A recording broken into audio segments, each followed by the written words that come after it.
23 de diciembre de 1783. Un frío día de invierno en Annapolis, Maryland. El general George Washington está de pie frente al Congreso Continental, sosteniendo una sola hoja de papel. Sus manos tiemblan, no por el frío ni por miedo, sino por el peso de lo que está a punto de hacer. Durante 8 largos años, Washington ha comandado el ejército continental. Ha liderado a granjeros y comerciantes contra la fuerza militar más poderosa del mundo, y ha ganado. Sus soldados lo veneran, sus oficiales lo seguirían a cualquier parte. El ejército le es leal a él personalmente, no al Congreso.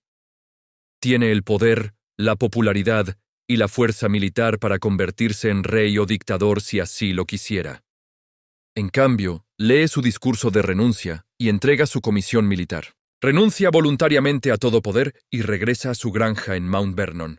Cuando el rey George III de Inglaterra se entera de esto, dijo que si Washington realmente hace eso, será el hombre más grande del mundo. Pero esta no fue la única vez que Washington se negó a ser rey. La verdad es más compleja y mucho más fascinante. En múltiples ocasiones, durante y después de la Guerra Revolucionaria, hubo quienes sugirieron que Washington debería convertirse en el monarca de Estados Unidos. Y cada vez, Washington dijo que no.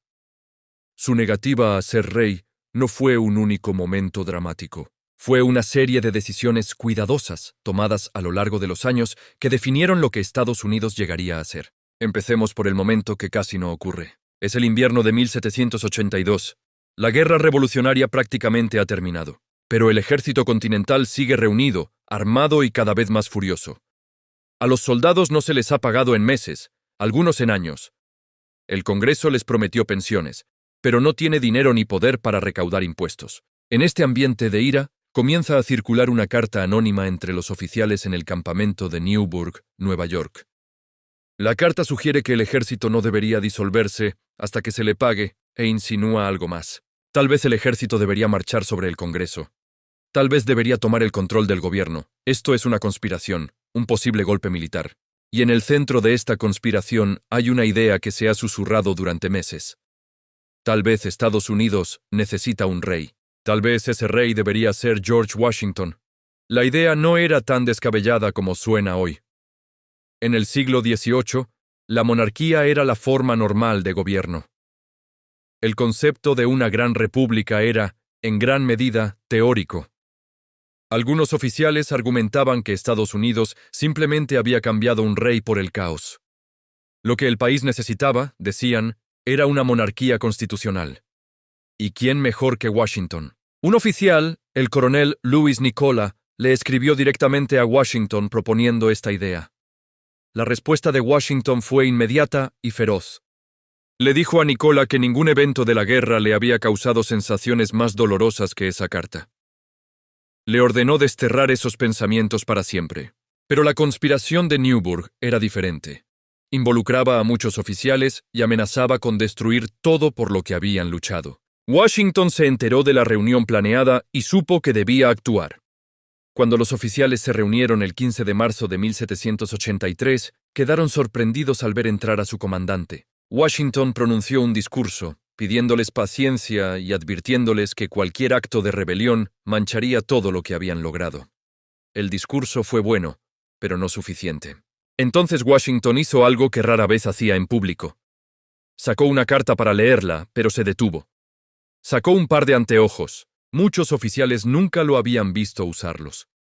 Washington se los puso y dijo: «Caballeros, permítanme ponerme mis anteojos, pues no solo he encanecido, sino que casi me he quedado ciego al servicio de mi país». Ese simple acto humano rompió la tensión. Los oficiales, hombres endurecidos por la guerra, comenzaron a llorar.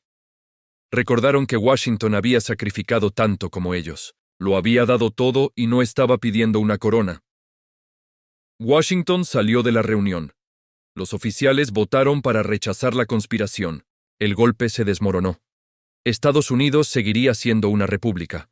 Incluso después de que Washington renunciara en diciembre de 1783, la idea de la monarquía no desapareció. Durante la década de 1780, el país luchó bajo los artículos de la Confederación. El gobierno era impotente. La economía estaba en ruinas. Muchos se preguntaban si el experimento republicano había fracasado. Cuando se reunió la Convención Constitucional en 1787, estas ideas estaban presentes. Los delegados temían crear un rey, pero confiaban en un hombre, George Washington. Su presencia le dio legitimidad a la nueva Constitución. En 1789, Washington fue elegido por unanimidad como el primer presidente. No quería el cargo. Tenía 57 años. Quería permanecer retirado. Pero todos le dijeron que el país lo necesitaba. Como presidente, enfrentó presiones constantes para comportarse como un rey. El vicepresidente John Adams sugirió títulos como Su Alteza o Protector de las Libertades. Algunos pensaban que debía vivir en un palacio y gobernar como un monarca europeo. Él insistió en ser llamado simplemente Señor Presidente.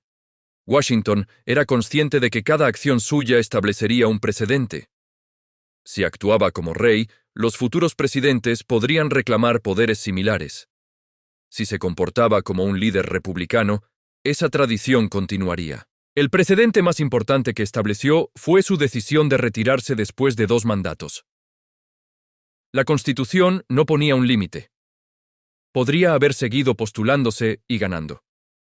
Pero se negó. Creía que era fundamental demostrar que los presidentes no debían gobernar de por vida. Quería dejar claro que Estados Unidos no era una monarquía y que el poder debía transferirse pacíficamente. Entonces, ¿por qué Washington rechazó ser rey, no una, sino varias veces? La respuesta más simple es que creía genuinamente en el gobierno republicano. Había arriesgado su vida luchando contra un rey. Convertirse en uno habría sido hipócrita.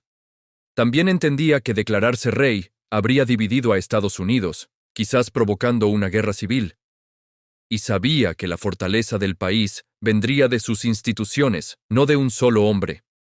Al rechazar la corona, Washington le dio a Estados Unidos algo más valioso que su liderazgo continuo, la posibilidad de convertirse en algo nuevo. Pero también había una razón personal. Washington simplemente quería volver a casa. Estaba agotado tras 16 años de servicio público. Quería recorrer sus tierras, estar con su esposa Marta y vivir sus últimos años como un ciudadano privado. Esos no son los deseos de un hombre hambriento de poder. La historia está llena de líderes revolucionarios que se convirtieron en dictadores. Cromwell en Inglaterra, Napoleón en Francia, Bolívar en Sudamérica y muchos otros. Washington rompió ese patrón.